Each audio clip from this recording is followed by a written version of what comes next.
तो हेलो दोस्तों, स्वागत है आप सभी का हमारे इस YouTube channel Andaman career updates पर।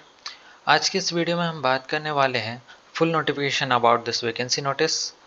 जैसे कि कल ही मैंने बताया था, ये recruitment department of environment and forest Andaman and Nicobar administration के अंडर निकाला गया है, जिसमें मजदूर ग्रुप सी इंडस्ट्रियल पोस्ट के लिए भर्ती निकली है। तो चलिए शुरू से शुरू करते हैं और देखते हैं कि इस वैकेंसी नोटिस में क्या क्या दिया गया है और किन किन चीज़ों की हमें ज़रूरत है, और वैकेंसी को लेकर लोगों में बहुत सारे कन्फ्यूजन्स भी है, उनको भी दूर करने की हम कोशिश करेंगे। तो चलिए शुरू करते हैं। तो जैसे कि इस वैकेंसी नोटिस में हम सबसे पहले देख सकते हैं, मैं थोड़ा सा जूम कर देता हूँ। देख सकते हैं कि इसमें सबसे पहले दिया गया है कि starting date of submission of online application, जैसे कि 16 तारीख शुरू हो चुका है, ये कल ही शुरू हो चुका है।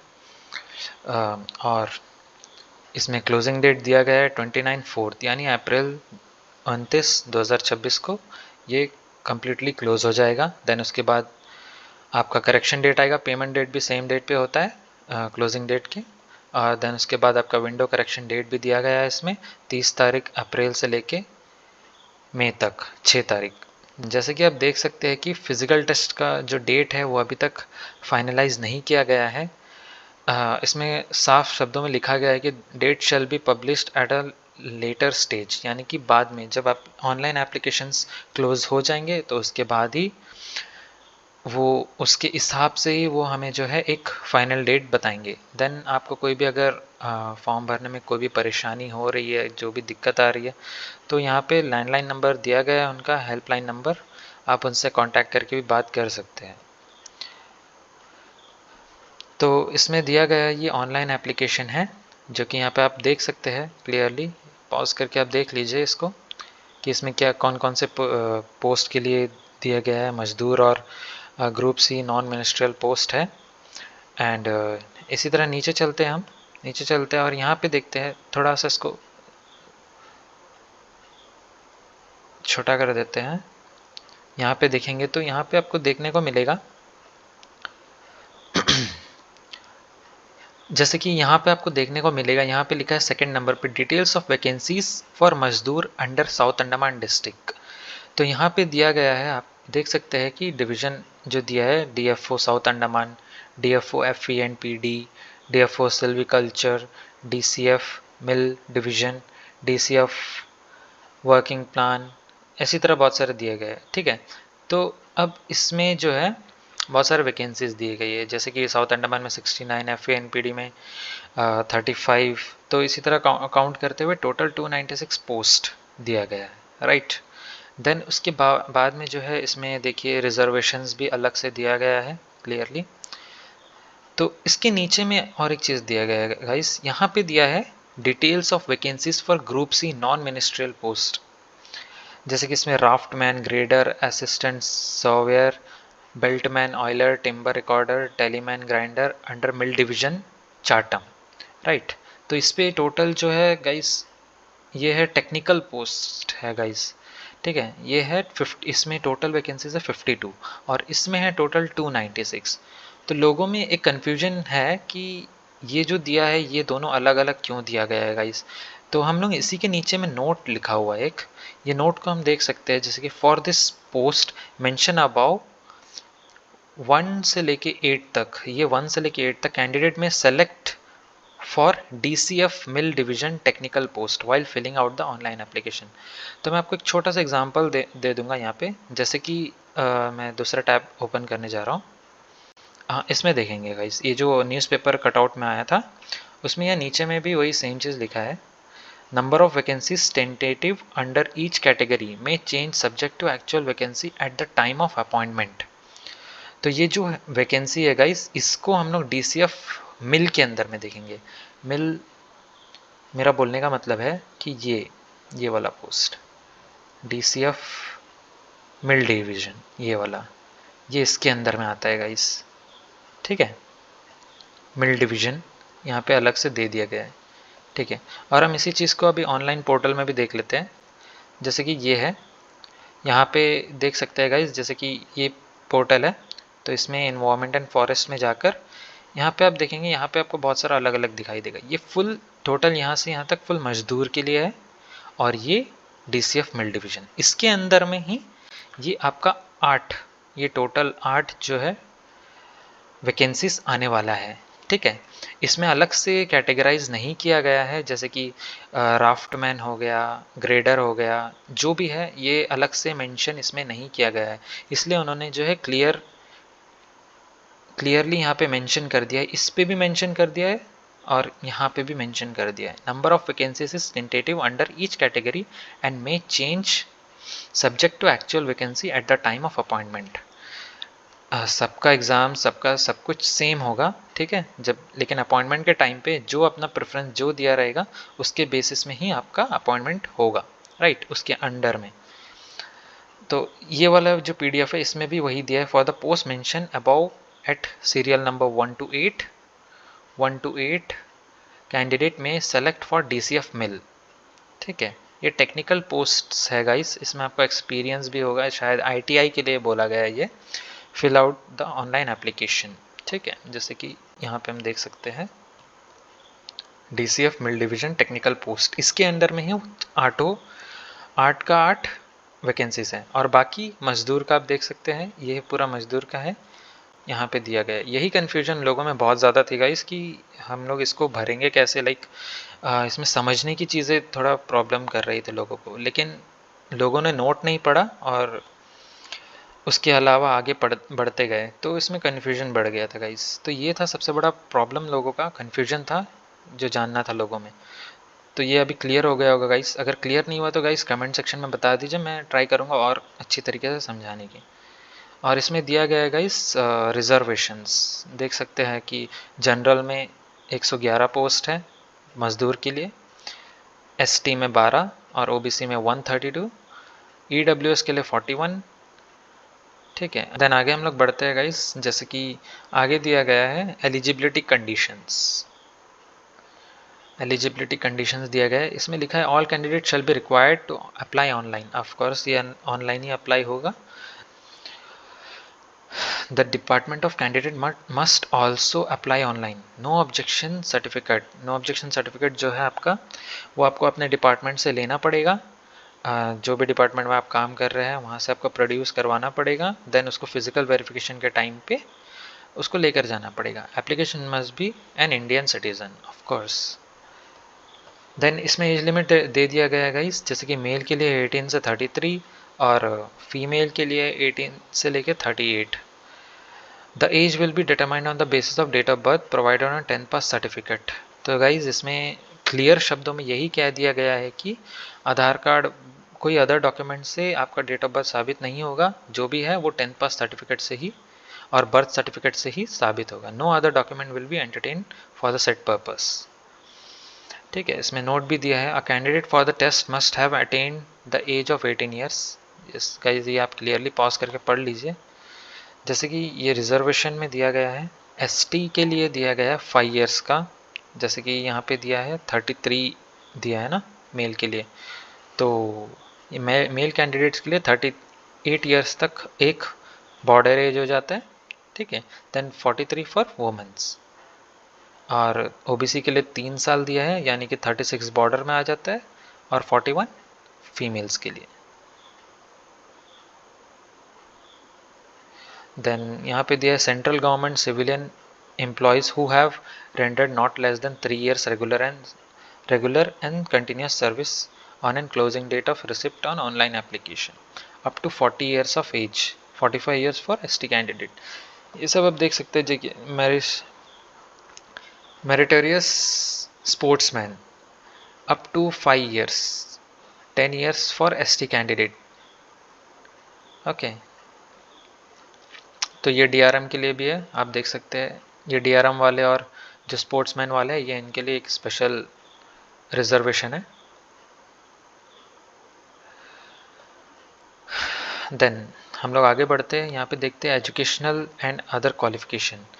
जैसे कि मजदूर पे लेवल 1 में दिया गया है आपका एसेंशियल क्वालिफिकेशंस होना चाहिए, ये एसेंशियल क्वालिफिकेशन होना चाहिए secondary school examination 10th standard pass from recognised board institution.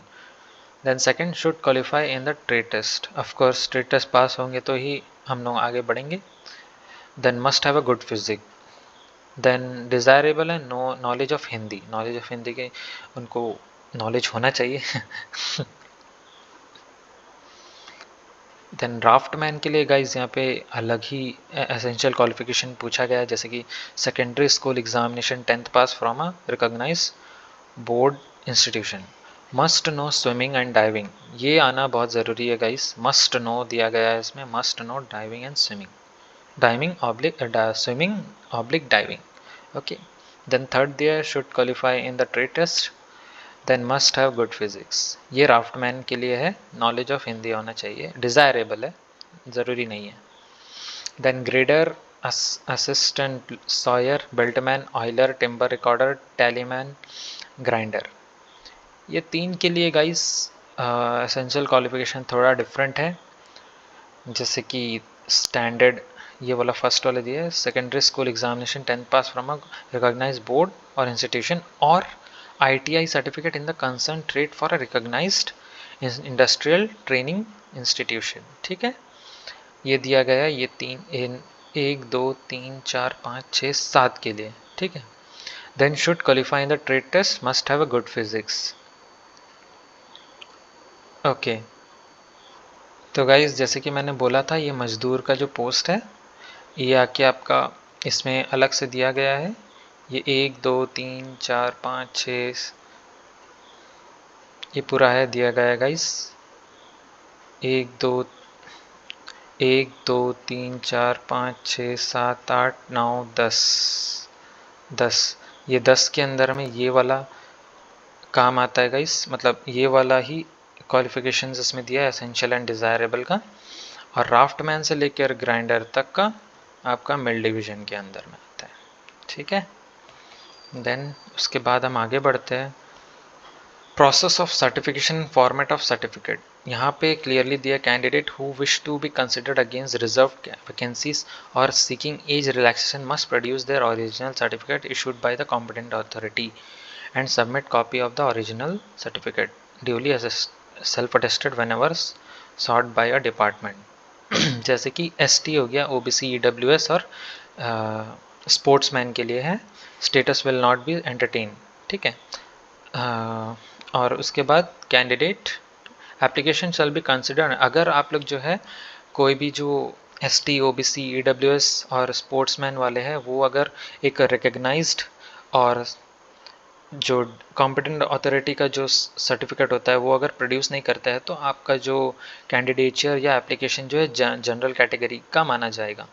तो गाइस आप देख सकते हैं यहाँ पे OBC के लिए गिवन सर्टेन कंडीशंस दिया गया है, जैसे कि OBC नॉन क्रीमी लेयर है, certificate based on income financial year, income for the financial year 2022-23, 23-24, 24-25, issued on और आफ्टर 1/4/2025, इशूड 22-23, 24-25 के बीच या 2024-25 तक, और after 1/4/1/4/2025, after the completion of financial year 2025, financial year complete होते होते तक ये वाला जो OBC है ये वैलिड रहेगा, but not later than the closing date of submission of application form.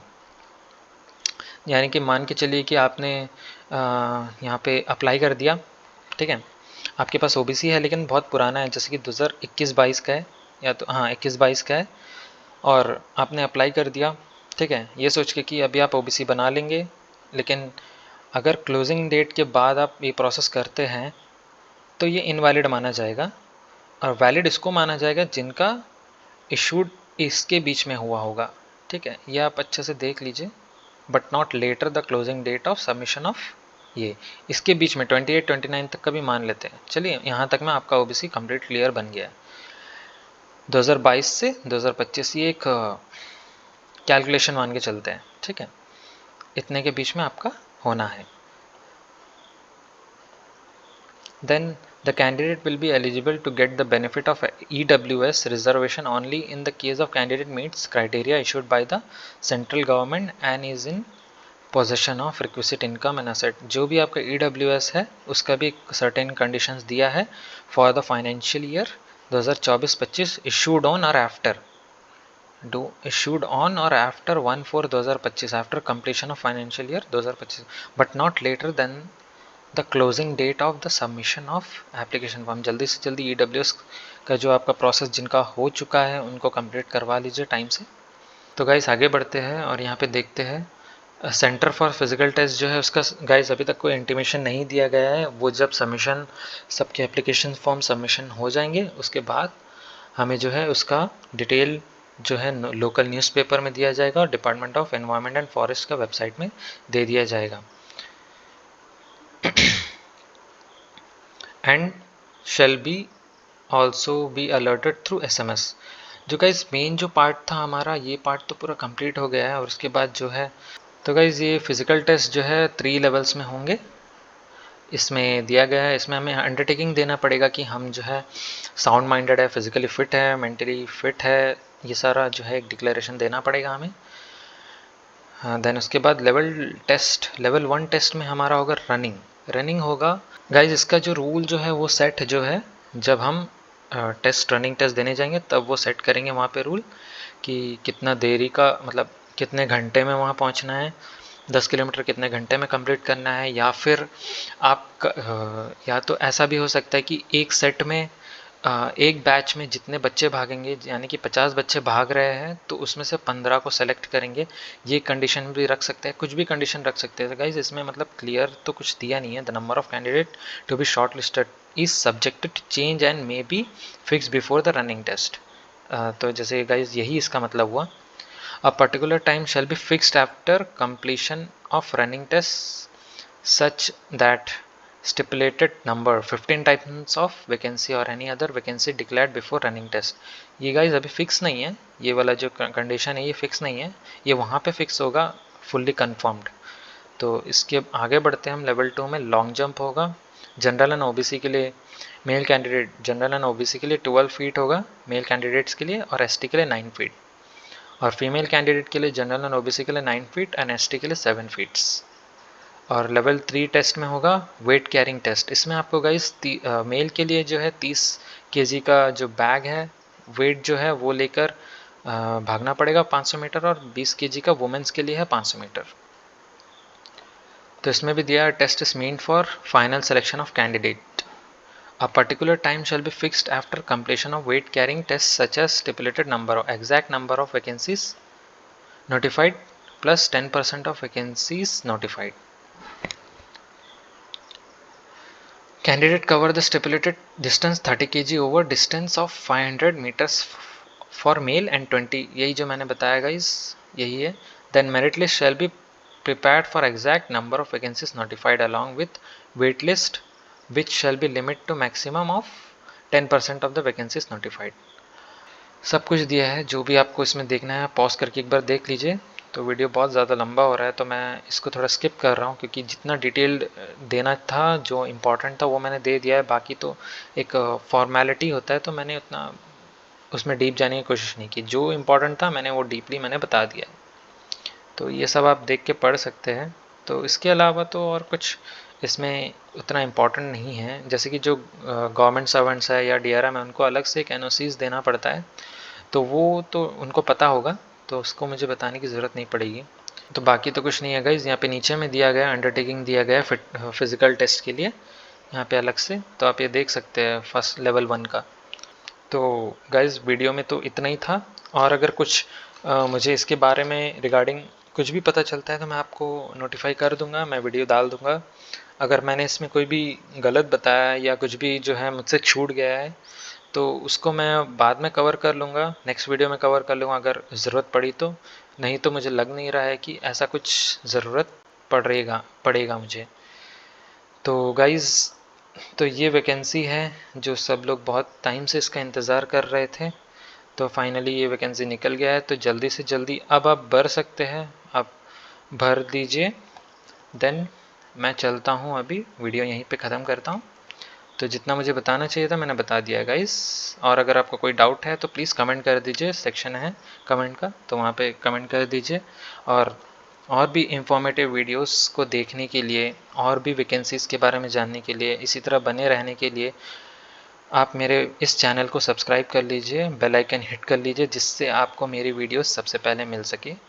तो अभी के लिए मैं चलता हूँ। Thank you so much.